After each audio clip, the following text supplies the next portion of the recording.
Okay, I did a video recently where I was showing the things off to the right of my desk, and mostly my materials and supplies that I use to stamp my scenes out with. Okay, and going over here to my left now, I'll show you some of the different types of things that I utilize to, I don't know, as inspiration for a lot of the design portion of my stamps.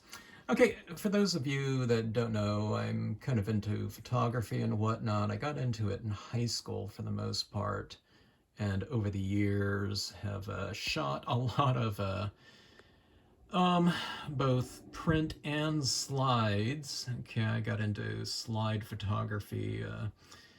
Oh, I don't know, probably in the late 90s, I would say. I was doing it in the 80s as well, but I really got into it when I started doing a ton of hiking and whatnot.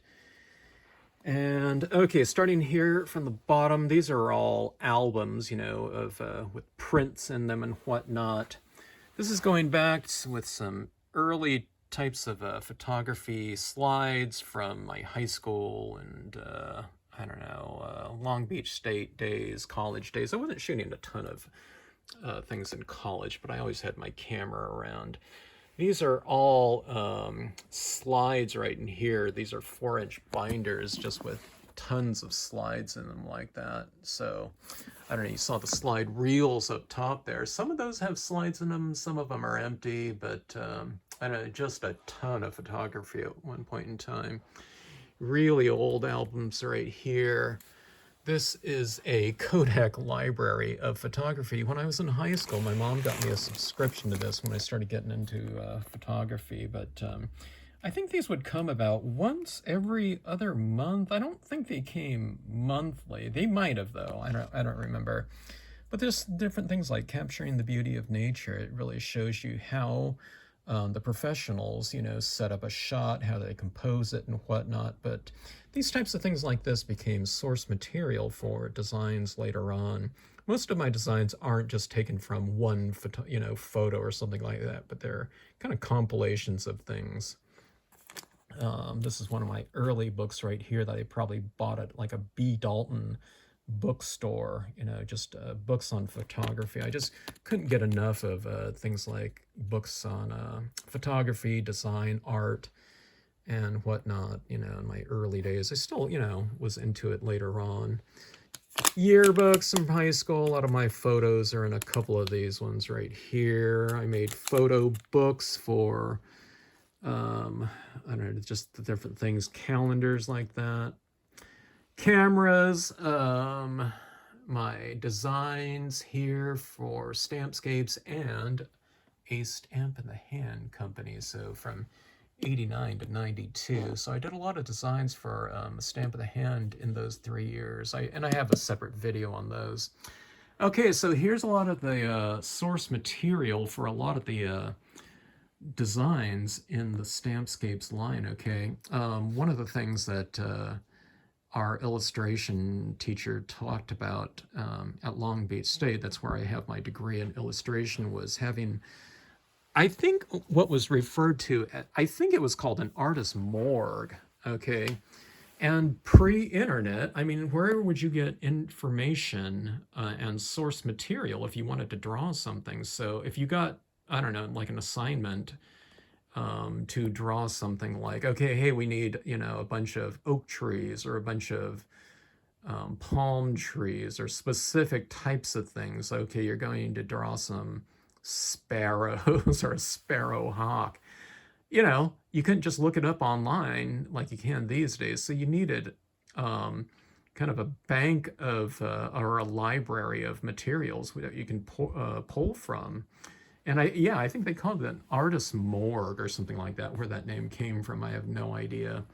But I'll show you what a lot of this stuff is. Okay, so this shelf right here I've kind of organized as kind of art books, and it could be anything from a children's book like this Thomas Locker Cloud Dance here to the Skull Island. It's the a lot of the artwork for the creation of the King Kong movie by Peter Jackson, but a lot of these types of things can give you a lot of great compositional ideas. I'm not drawing a bunch of apes and dinosaurs and things like that, or prehistoric things, but look at the composition on this.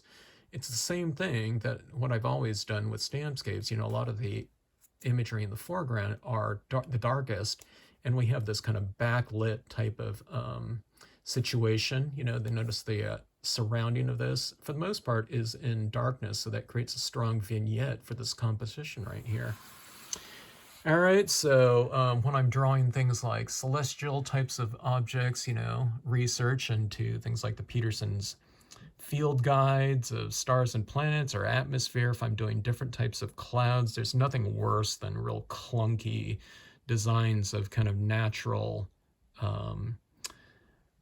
things, in all of their grace. And the thing is, when you're designing these types of things, you want to create them as graceful as possible. Otherwise, you're just reproducing kind of, kind of clunkiness or whatnot.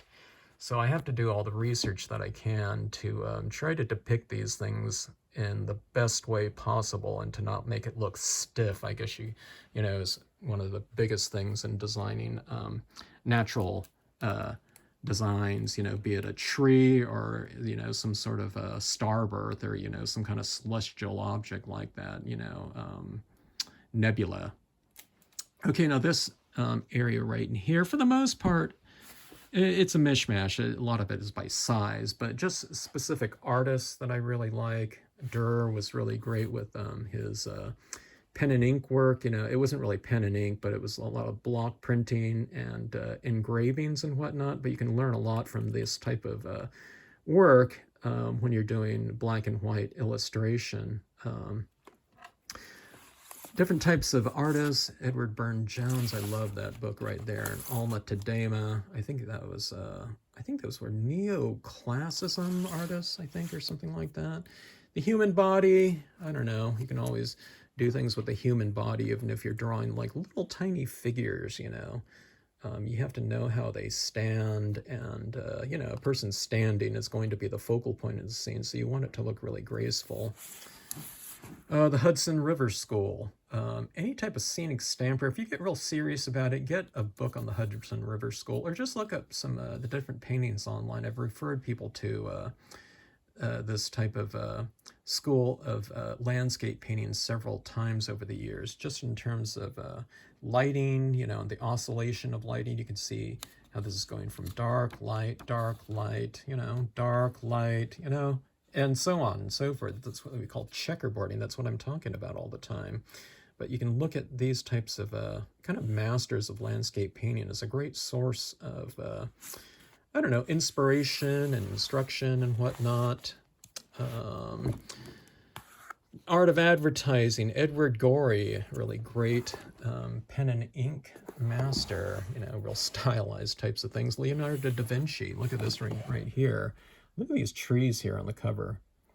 I don't have a design like this, but here's one of the things about rendering, okay?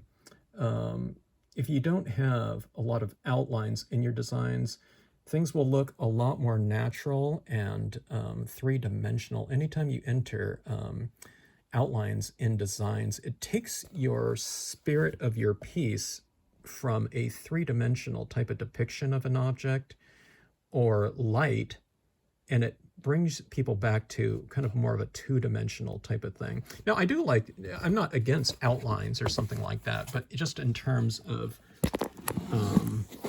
the illusion of space, that's what you always want. You want to rid yourself of any type of line work as much as possible, and then you're depicting more light than you are like the shape of an object, okay?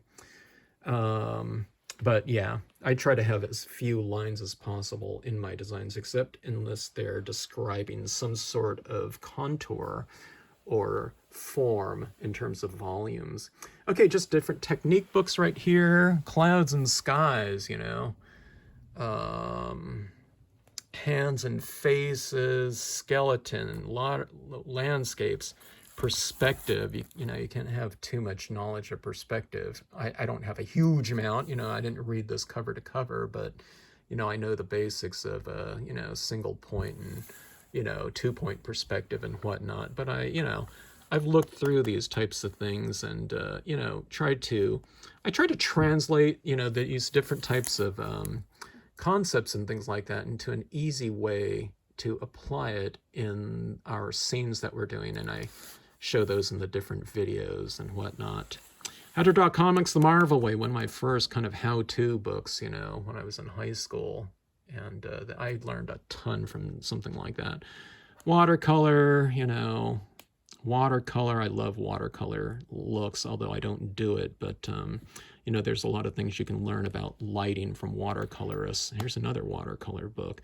Drawing scenery, I'm not against having kind of basic drawing books, and I'm looking at these types of things all the time when I'm starting to draw, just to learn, I don't know, just even the fundamentals. You can never I don't know, study too much of the fundamentals and whatnot. Okay, so these are just some, I've done a video on this before, but I have way too many old stamping magazines. This whole area right here is our Rubber Stamp Madness magazines, and there's even more down here. All these are Rubber Stamp Madness, not all of these ones right here. Scramp and Stamp magazine, the Rubber Stamper, I don't know, it just goes on and on, National Stampographic, Stamping Arts and Crafts, I don't know, tons of books. I've always kept those, and it's kind of interesting to go through those. I need to start doing that again, because sometimes it's kind of interesting going through these magazines to see kind of what types of projects people are doing, but also kind of the advertisements, and what companies are around, what companies are no longer around, what types of accessories were just coming into the into play during what year and whatnot. More source material right here. These different types of books. Do people recognize these types of series like this? Time Life and Life magazine like that. Reptiles, the desert, the earth, early man. Arid lands, solar system, ice ages and whatnot. You can get a lot better types of reproductions just looking at things like on your computer these days, but I still like having kind of the hard copy version of these types of things. I don't know, I have way too many, and some of them I've never looked at before, but I did collect these types of things just so I have some source material at hand that I can kind of go to if I wanted to do, Ice Age types of imagery or whatever. These are different types of locations, for the most part. We have, or specifics on things like animals, so loon magic, and drawing the loon imagery, Yosemite, California, Pacific Coast Highway, wetlands, canyonlands, rainforests. I was telling someone that lives in New Zealand that my islands, a lot of them are based on South Island right here, and my different depictions on islands. Here's North Island right here. I didn't do anything like that, but out of this one. But these are the different types of things I'm looking at, covered bridges. When I designed a couple covered bridges, I'm, referencing materials such as these types of things. And, I look at different types of things online too, and most of them are compilations of things.